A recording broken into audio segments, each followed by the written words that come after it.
Hello. All right, so here we go, part 2. I had been hanging on for the kids' sake, convincing myself it was the right thing to do. But eventually I realized I didn't want them growing up in a house where their parents weren't getting along, seeing dysfunction masquerading as normal. I was constantly in pain that I had to hide, to mask behind smiles and daily routines. My ex-husband was not happy about Grant. At one point, he found a conversation between us left open on my computer screen. That was awkward.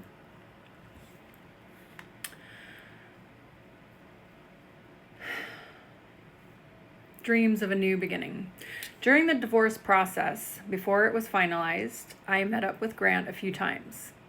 We made plans for him to come to the United States. So he was in Melbourne, Australia.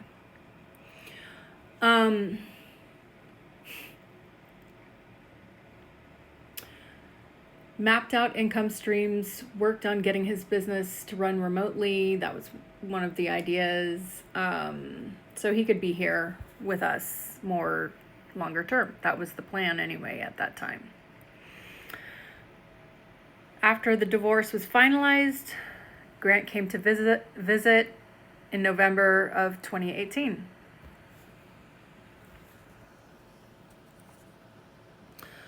He stayed for about, I think it was about 2 weeks. Those days were beautiful. We celebrated his birthday at a dinner with some friends of mine. He wore a big sombrero at a Mexican restaurant. We celebrated his birthday and had Thanksgiving with my family, so he met some of my friends and family, integrated into my world. We did activities with the kids. We went on trails throughout the Santa Clarita Hills, and we visited the Getty Center, where we went and looked at a bunch of art and took the kids with us. During this trip, Grant and I also became engaged. For the first time in years. Help! All right. It's no wonder I didn't pursue acting, right? Anyway, for the first time in years, hope felt real again. My ex-husband expressed jealousy about Grant's role with the kids.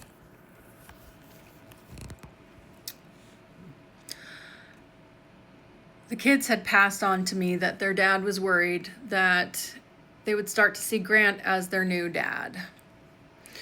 An unfounded, baseless worry that nevertheless cast shadows. I can understand how he might feel that way or might have felt that way. I might have had similar concerns, but anyway, this was passed on from the kids. He didn't want Grant to teach them certain things and wanted certain experiences reserved only for himself.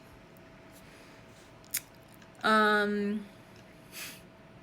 the ground shifts. I had gotten a job at a construction company to help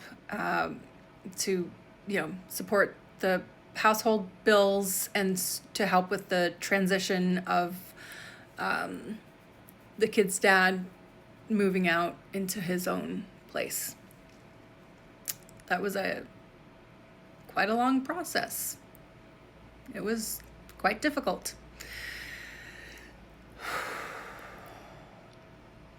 Don't recommend.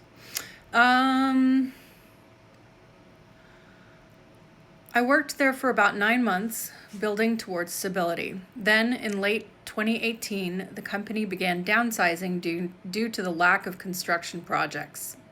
I was laid off. The ground shifted beneath my feet once more.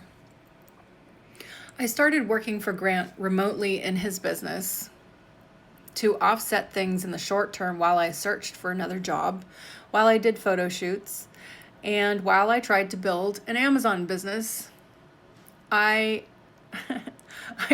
I took I took some online coaching, and it did an online course to learn Facebook ads and agency building. I was hustling with everything I had. But reality is a harsh teacher. I soon realized I wasn't going to be able to keep our house, that beautiful, large, 5-bedroom sanctuary I'd worked so hard to build. I faced the truth head on. I needed to downsize. The mountains. Grant and I had sometimes talked about finding a home to rent up in the mountains further north, but around mid-2019, sadly, we broke up. Our timeline for getting him moved over had become stressful, the logistics impossible to untangle. We reached a point where we couldn't see a way forward, and we, unfortunately, both walked away fairly brokenhearted. Still, I needed to find a new place for the kids and I.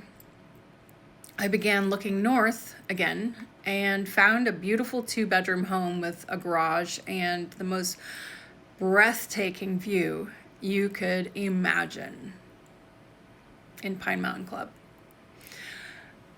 I didn't realize then the challenges that waited for me there. The 4 seasons and the deep isolation of mountain living. I found the place and was accepted in July of 2019. I had to get a co-signer because I had no credit. All the accounts had always been in my ex-husband's name. Grant and I got back in touch. I think we were both pretty upset that logistics couldn't be worked out between us. We were very disappointed about that, and distance and circumstances had pulled us apart. I asked him if he would come out and help me move, as I didn't really have anyone else. He agreed. He came for about 5 days. It took all 5 days and several truckloads to move the entire household up to the mountains. I had to sell and get rid of so much furniture and belongings, things I loved, pieces I'd found on Facebook Marketplace and painted with my own hands, poured my creativity into. The loss of those things felt symbolic somehow. Grant was a tremendous help. I'll never forget him spending a few nights sitting out on the porch together.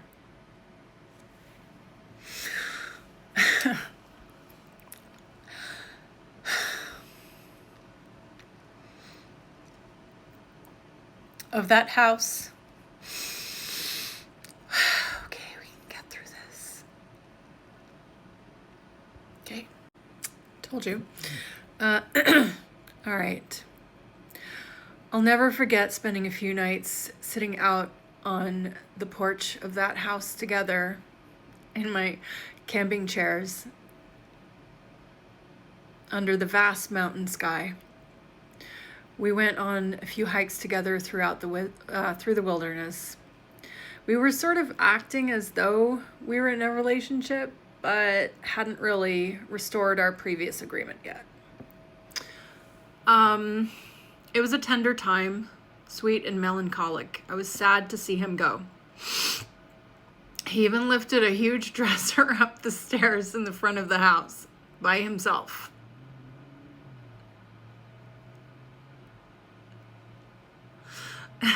A feat of strength that impressed me. He worked so hard to help me through that transition. Grant and I stayed in touch afterward. I expressed to him that I still cared deeply for him, and that I wanted to work out a solution to bridge the gap between our lives. He expressed the same to me. Isolation and longing.